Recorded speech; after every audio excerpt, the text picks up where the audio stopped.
Hey, welcome to the Two Dumbass Workshop. In this episode, we're going to take you through how to inoculate a log for mushrooms, for mushroom harvest. Stay tuned. Desperado, sitting in a old Monte Carlo, a man whose heart is hollow. Welcome to the Two Dumbass Workshop. In this episode, go through step by step on how to inoculate logs. It's the middle of January, perfect time, deer season's over, and that's one of the requirements actually for these logs is that hey, they have to be in the winter or late fall before you cut them. What I'm showing you here is a couple of oak logs that I just cut, and how I choose my logs for us on our farm is we're looking at to thin out some of our timber. So tree stand improvement, TSI, some people call it timber stand improvement. So that's kind of how I select which trees I'm going to knock down to allow those other trees around them to release and grow bigger faster. But enough about that. We have an episode and I'll point that out as a card if that interests you. So I bought these mushroom spores. This was a 500 component bag, and what this one is shiitake. And Joel and I are donating a couple logs to the Pheasants Forever banquet, so I'm going to get these ready for those folks for the auction. But I bought these from, as I said, North Spore, and I also bought a kit. So with the kit they give you the daubers for daubing the wax. It also comes with a drill bit. More on that later. And then it's also got a little instruction booklet on how to do all this. But I'm going to simplify this all for you. I just got a regular drill bit and I've taped it off. So that I get to the proper depth. The other thing I would tell you is that we all have cordless drills. I would recommend, as many holes as you're going to be drilling, I would recommend going with your corded version, so you don't have to keep slipping out batteries. And then the other thing is buy yourself some wax. Get it at the grocery store. It's relatively cheap. And then also buy yourself a miniature crock pot. You can get them at Walmart for $10, which is what I did. And I just dedicated it strictly for this process. So in the book, what they recommend you do is every 5 to 6 inches you drill a hole, and I start at the end and then start to roughly measure. It's not an exact science. And then what they do is they recommend that you do a diamond pattern. So you get this, and then what you do is you offset again 3-4 inches from your other holes diagonally, and then you drill another straight line, and you just keep doing that till you're all the way around the log. And then lastly, what you do is on the end of your log, you drill some holes in here, and then what we'll do is we'll put in these plugs. We'll put these plugs in, and these plugs will then seat very nicely inside those holes.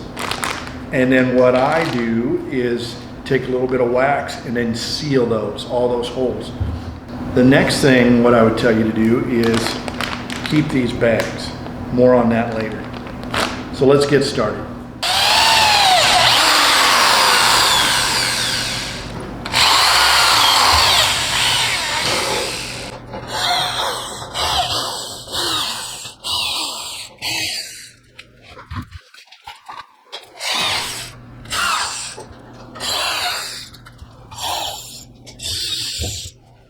So I've got these all drilled, and so now what we're going to do is basically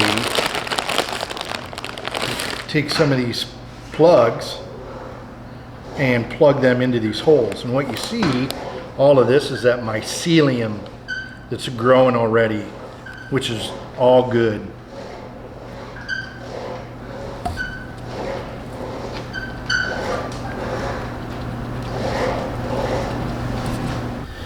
Now sometimes you'll see extra mycelium like that, and I don't need all of that. So I'm going to put that aside. Remember what I told you is don't throw away the bags. I'm going to tell you more about that later.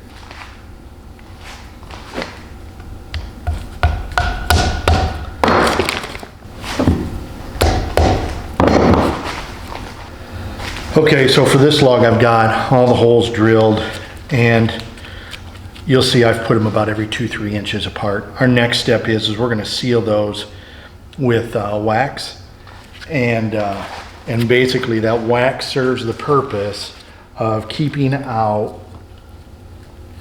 bacteria that we don't want competing with our mycelium. So it's really just that simple. You just take a little dauber, put a little wax right over the top, and it's sealed.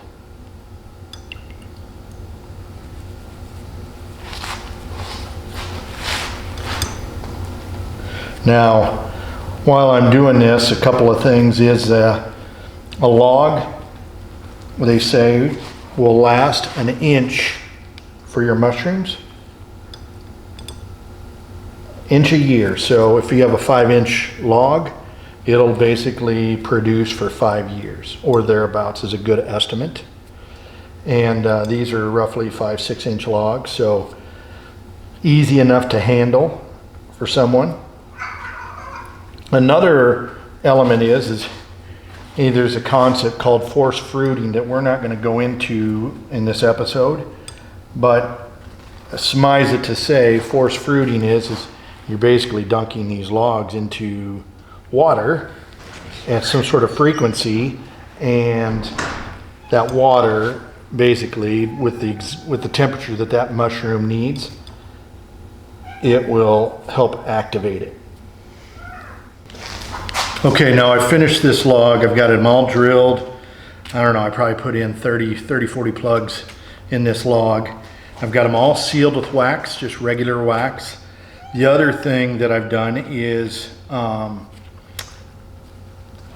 kept these little pieces of mycelium that I was telling you about. And again, this is just coming from one log, and this is just extra mycelium. Well, as you can see on this table, I'm generating lots of sawdust. And so as I generate this sawdust, what it's doing is, this is the species of log for shiitake oak that I need. It's coming off of a live tree. I didn't mention that earlier. And they recommend that it has to be alive, and that you cut that tree again in the fall with no leaves on it, or in the winter. So it's January here in Iowa.